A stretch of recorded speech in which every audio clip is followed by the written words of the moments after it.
Uma palavra de amor, uma palavra de Deus. Olá, meu amigo, meu irmão em Cristo. Muito bom estarmos nesta terça-feira juntos. Desejo a você um ótimo dia. Que a graça e a paz do Senhor seja sobre a sua vida. Nós estamos encerrando aqui hoje estes passos que nós temos falado da vinda de Jesus até nós e culminando com a sua morte de cruz, sendo ele o maior exemplo de humildade que temos a seguir. O verso 8 do capítulo 2 nos diz, e é esse que nós estamos olhando, ele se humilhou, tornando-se obediente até a morte e morte de cruz. O final da sua descida até nós termina, na verdade, no ponto mais alto, sua morte de cruz. Havia outras maneiras pelas quais Jesus poderia ter sido morto. Ele poderia ter sido decapitado, como João Batista, ou apedrejado ou enforcado, mas ele estava destinado não apenas a qualquer tipo de morte, mas à morte de cruz.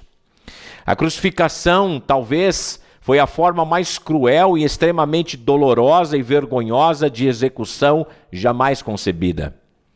Foi desenvolvida originalmente pelos antigos persas ou fenícios e mais tarde aperfeiçoado pelos romanos. Era reservada para os escravos, para os grandes criminosos, para os inimigos do Estado. Nenhum cidadão romano podia ser crucificado, não importasse qual fosse o seu crime. A morte por crucificação parecia incluir uma dor terrível, uma terrível cãibra, uma tontura medonha, sede, fome, febre, vergonha. Algo duradouro, um tormento duradouro, um horror duradouro, um terrível horror, uma mortificação aos poucos. Então, era algo totalmente doloroso, porque as veias e os tendões ficavam dilacerados, esmagados. Uma angústia terrível pulsava. Os judeus consideravam a crucificação uma forma de suspensão. Aqueles que eram pendurados eram amaldiçoados por Deus.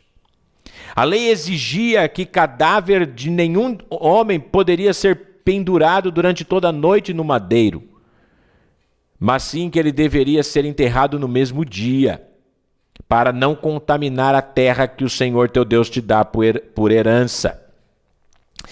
Por essa razão, a ideia de um Messias crucificado era um obstáculo intransponível para os judeus incrédulos.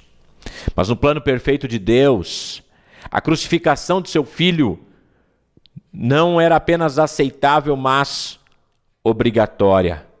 Porque ali na cruz, ele, na maldição da lei, tornou-se maldito para nos livrar da maldição da lei e da maldição do pecado. Na morte na cruz, o sacrifício de Jesus foi completo, libertando-nos do nosso pecado. Ele foi pendurado no madeiro, tornando-se maldito em nosso lugar, que deveríamos ser nós os amaldiçoados e os malditos.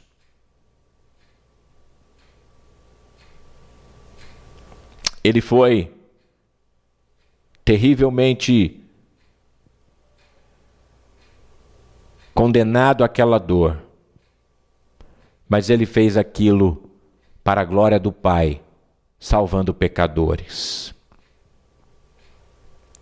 Cordeiro de Deus teve uma morte sangrenta,